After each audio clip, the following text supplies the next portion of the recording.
So today I'm going to be talking about ID 2020, the green economy, special drawing rights, and the Great Reset. This is all part of Agenda 21 or 2030. Anyway, since 2016, ID 2020 has been being developed, and basically over here is a nice joke of a statement having to do with privacy, yet you'll see some of the metadata crunching companies that ID 2020 partners with, and you'll see that they do not value privacy. So what ID 2020 is something that carries an electronic certificate, an electronic version of our passport, driver's license, credit card, and debit card. And it's supposed to allow us, of course, to buy and sell, access our financial and health records. And it says allow us to travel. So I get vaccine passport vibes from this. And with some of the founding partners here, there's Gavi, Microsoft, and the Rockefeller Foundation. I'll be making references to Gavi and Rockefeller later. And some of the founding partners, we have Blockchain, iRespond, MasterCard, Mercy Corps, Nuggets, and Simprints. So these are all financial institutions or collections of or companies that collect data or metadata. And of course, we need our lawyers and our media relations people. Here's an article from the World Economic Forum. A digital currency should be adopted as the world's leading reserve currency. We're not going to be talking about the digital currency in and of itself, but this article will be in the description for the video. So before I go any further, I would like to address what SDRs are. So special drawing rights are set up by the IMF, and IMF member nations have access to them. So they're basically a money reserve. So a government cashes the SDRs into private bank or central bank, and they obtain the nation's fiat currency.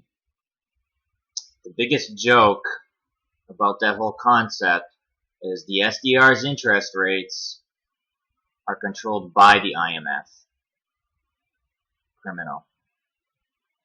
So this Triffin dilemma right here, Robert Triffin, Belgium-born economist, basically said that a national currency acting as the global reserve currency would create too many problems because domestic and international policy wouldn't always meet. Now, gold was supposed to fill this role, but it claims here that it couldn't meet a demand for global liquidity and a store of value.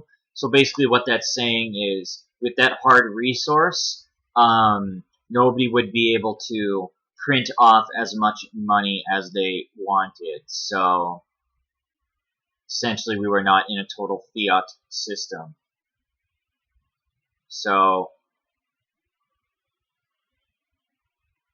they also mention another big joke here is they call a politically neutral body anything within the private sector or central banks, who would be the ones issuing the SDR.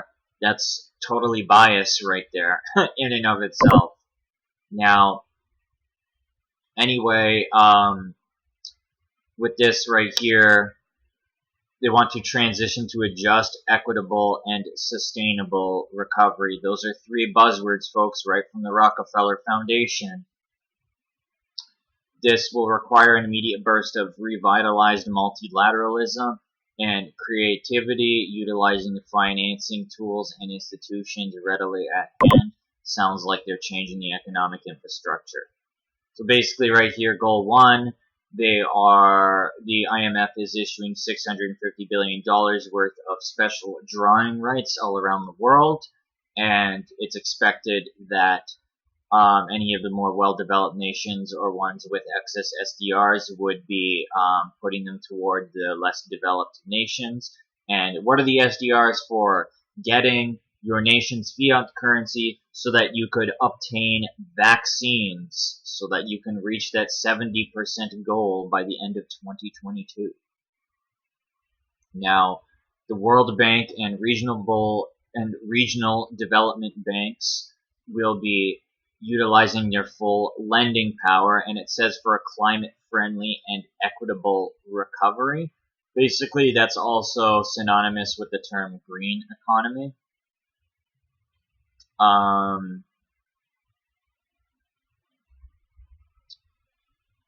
Climate change conference of the parties, COP26 in December. I don't know if that's actually going to be in late November. The reason why is on page 5. Here's a political calendar of meetings and the proposed actions that go hand in hand. And I'm just going to scroll down to the last one because right here is exactly that same meeting, and it's around late November that new country recovery plans and new blended finance instruments are planned. So essentially what that means to me is that there will be a new type of economic system in place that utilizes the SDRs as the global reserve currency.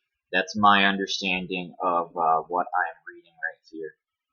So I'm going to scroll down to page 7, and it mentions the Bretton Woods institutions, the IMF, and the World Bank.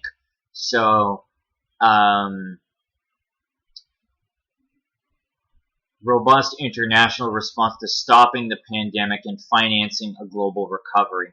So basically the IMF and World Bank will be made out to be like the superheroes, but we know how it goes: problem, reaction, solution. They create a problem, they create the solution for the problem which they created to begin with. So now I gotta scroll over to page 9.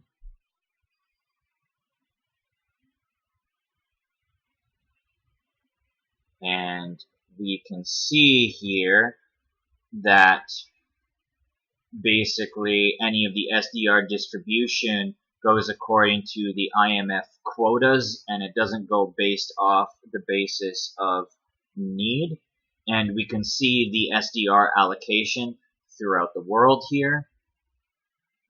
So just in case you didn't catch that, total share of the $650 billion worth of SDRs is in blue. And then there's the SDR allocation per person in dollar value.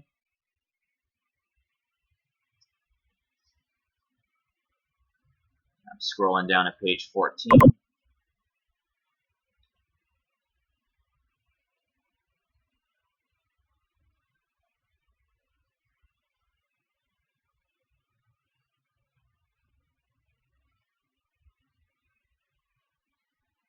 So the IMF's Poverty Reduction Growth Trust, the PRGT, to increase its baseline support to low-income countries, and the General Resources Account to do the same for middle-income countries. So it sounds like there is going to be authoritarian measures, especially when the term governance structures is put in place. In all scenarios, appropriate governance structures must be put in place to complement existing expertise at the IMF and ensure resources are ultimately deployed in line with countries' pandemic response needs. So they're ensuring that their goals are met. So yes, that is absolutely authoritarian in nature. And we have donors pledge a proportion of new SDR allocation to the PRGT to fund loans from the Rapid Credit Facility. Loan proceeds are then used by recipient countries to fund obtaining the vaccine through Gavi or a similar vehicle, is what it's saying here. So, and Gavi, as we know before, is a partner with the ID2020 alliance. So I'm going to scroll down here just so that I can show you that in 2021 to 2025, the World Bank is finalizing a climate change action plan. And then on page 18 here, we can see term, a reference to the SDGs and the SDG financing gap. So this is all on board with the sustainability goals, with the UN agenda, Sustainable Development Goals, Agenda 21 is what they're on board with. That's what SDGs are referencing here right now. And then page 19, this is just a timeline again. I think it just kind of repeats actually what I had already said about the proposed actions in correspondence with meetings. So anyway, that's the presentation for today. My recommendation for everybody is to stock up on food and water and potentially acquire some kind of hard resource of value so that maybe potentially there can be some kind of healthy trade in this world utilizing silver or gold. Thanks everyone. Take care of yourselves. God bless.